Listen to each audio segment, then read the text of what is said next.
Salut à toutes et à tous, c'est le Darter, j'espère que vous allez bien. Alors, petite vidéo informatique pour l'overclockage de votre processeur.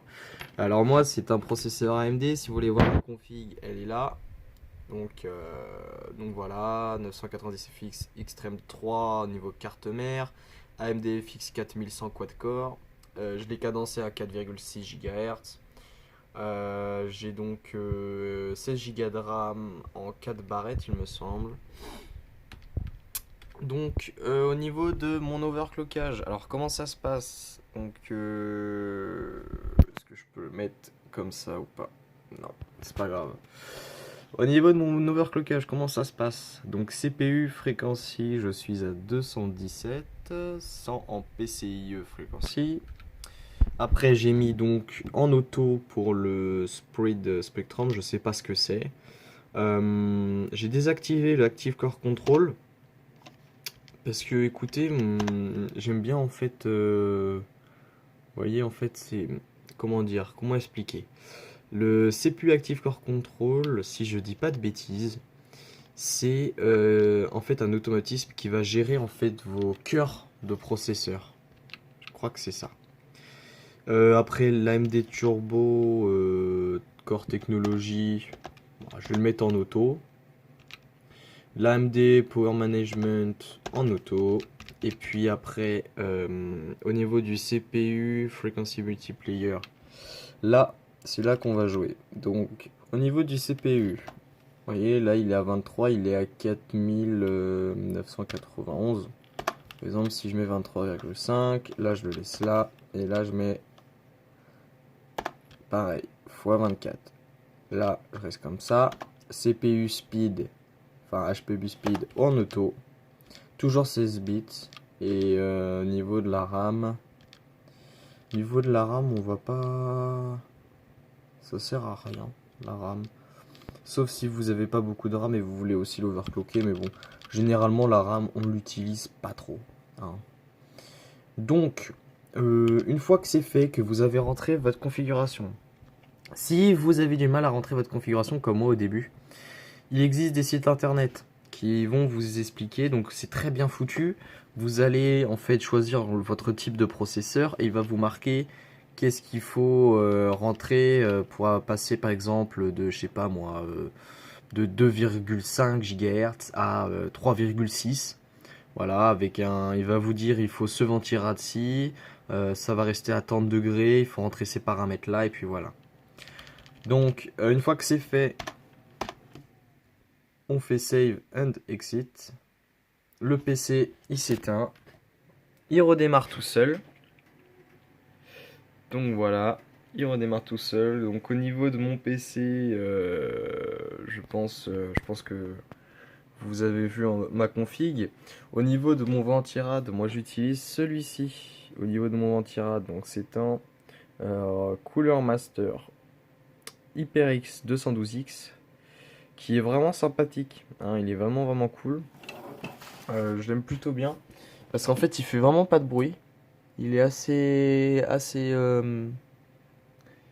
il est assez bien silencieux et puis discret, même si c'est vrai qu'il est quand même imposant, hein, il est quand même pas mal imposant dans le boîtier. Voilà, donc ce qui fait du bruit au boîtier, surtout mes autres ventilos là qu'il faudrait que je change d'ailleurs. Et donc voilà, j'ai redémarré l'ordinateur. Pas besoin de retourner dans le BIOS. Normalement, tout se passe bien.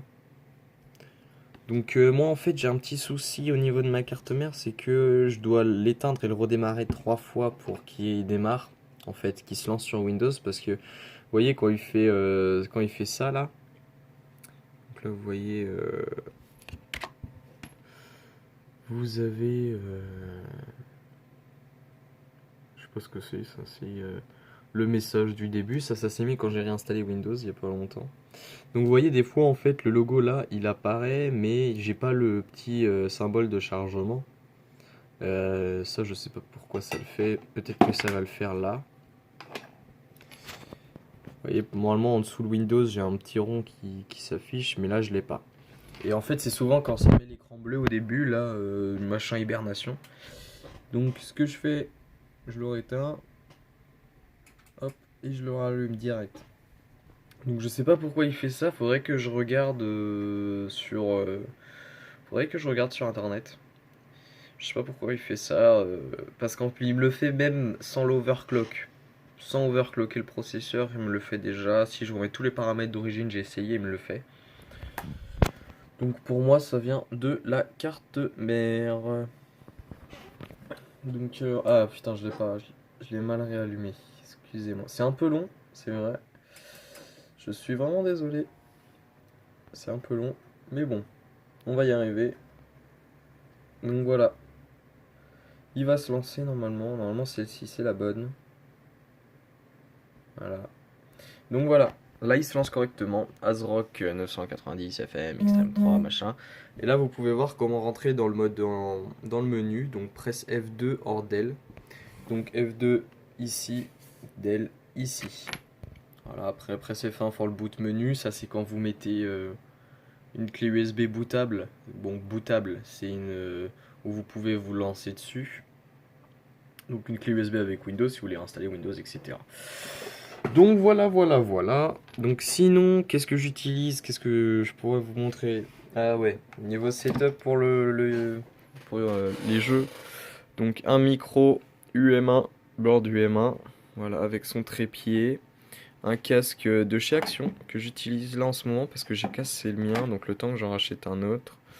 Petite caméra HD pour le facecam, et puis voilà. Donc là, vous voyez, il se lance. Puis sinon, comme PC, bah voilà, hein, ce PC-ci. Au niveau de la souris, donc c'est une souris que j'avais eue en fait de chez Klim. Donc pareil, ensemble Klim, le clavier et la souris rétro-éclairée. Et puis voilà. Donc, alors, voyons voir. Est-ce que ça va fonctionner? Surtout que j'ai modifié les réglages. J'ai overclocké un petit peu plus. Ah, de 0,5. 0,5 sur l'échelle du multiplieur, excusez-moi, la France. Du multiplicateur, un truc comme ça. Ouais, parce qu'en fait, il y a un coefficient multiplicateur. Je sais pas si ça s'appelle comme ça. Dites-moi en commentaire si ça s'appelle comme ça. Et le coefficient, en fait, si vous l'augmentez de 0,5, ça va pas forcément augmenter de 0,5 GHz.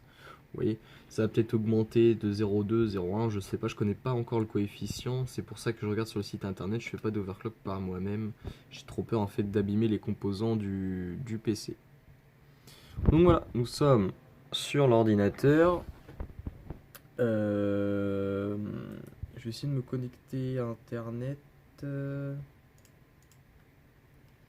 Alors.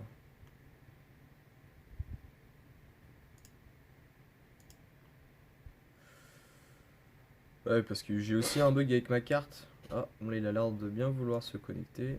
Donc c'est bon. Alors, on va aller directement dans panneau de configuration. Voilà. On va aller dans système et sécurité. Et je vais vous montrer que Windows, excusez-moi, Windows ne reconnaît pas forcément votre overclock. Donc ça, c'est aussi un peu problématique. Donc là, vous voyez que j'ai un overclock de 4,70 GHz. De base, j'étais à 3,6. Je suis passé à 3,6 et le fait de multiplier par 0,5 sur le coefficient, ça m'a fait augmenter de 0,1 GHz. Donc voilà. Donc normalement, si je dis pas de bêtises, ça devrait tenir le coup. Au niveau de l'overclock, ça devrait tenir. Le processeur va plus chauffer, je pense. Si on retourne aussi dans le gestionnaire des tâches, on pourra voir que dans les performances, pareil. Bon, ça répond pas encore.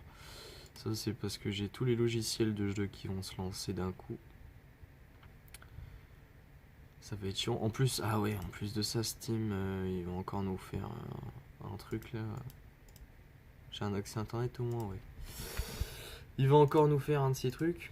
Donc, je vais essayer de voir ça. Pourquoi il se lance pas? Voilà, c'est bon.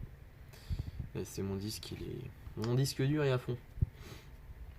Donc ouais, Donc voilà, voilà. Et si je vais dans performance, on peut bien voir 4,70 GHz. 4 processeurs. Donc là, on va nous dire 2 cœurs. 2 cœurs, vous voyez. Mais en soi, j'ai vraiment 4 cœurs. J'ai vraiment 4 cœurs. Si on fait ouvrir le moniteur de ressources, voilà, on peut voir dans l'ensemble que j'ai le processeur total, le premier processeur, le deuxième, le troisième et le quatrième. Voilà. Donc écoutez, ça sera tout pour cette petite vidéo. Si vous voulez d'autres vidéos informatiques, vous avez des questions sur des logiciels, sur le montage d'un ordinateur, si vous avez des problèmes, je pourrais peut-être faire des vidéos sur comment résoudre un problème d'ordinateur ou faire une réinstallation Windows, etc. Ça, je pourrais le faire, même s'il existe clairement beaucoup de vidéos sur YouTube, comment le faire. Donc voilà, si vous demandez certaines informations ou si vous avez des petites idées de vidéos, n'hésitez pas. Et donc voilà. Bon, allez, ciao ciao.